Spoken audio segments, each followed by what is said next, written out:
Hello and welcome to deep study spoken English. তাহলে আজকে আমরা কি করব না, ফান ফ্যাক্ট যেটা আমরা করছিলাম তার আজকে পার্ট 6। আর এই 6 নম্বর পার্টে আমরা শিখে নেব আরও কয়েকটি বেশ কিছু ইংলিশ ফ্যাক্ট। তার মধ্যে প্রথম কি দেখে নিই। প্রথম যেটা রয়েছে, the word swims it's the same upside down, মানে অর্থাৎ উল্টো দিক থেকে লিখলেও কিন্তু সেম মিনিংস আসবে। এই যে সুইম শব্দটা, সেটা কি চলো দেখে নিই। প্রথমে কি বলছে, সুইমস, দেখে নিই। দেখো দুটো কিন্তু একটা এদিক থেকে লেখা হয়েছে, ওই দিক থেকে লেখা হয়েছে, সুইমসটি কিন্তু সুইমসই থাকবে, কোনো চেঞ্জ হবে না। এটাকে বলা হয় প্যালিন্ড্রমিক ওয়ার্ডস। ওকে, নেক্সট যাচ্ছি।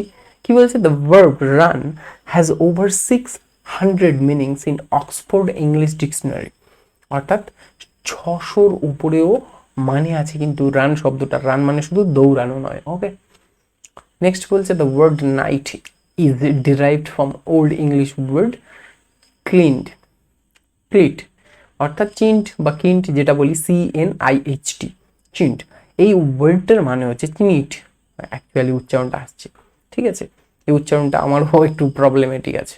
ওকে, দেন নাইটটাকে নিট বলে এখান থেকে আনা হয়েছে। এবার এর মানেটা কি, এই যে নিট ওয়ার্ডটা, এর মানে হচ্ছে বয় বা ইউথ, একটা ছেলে বা একটা যুবক যেটা, সেটাকে বলা হচ্ছে নিট।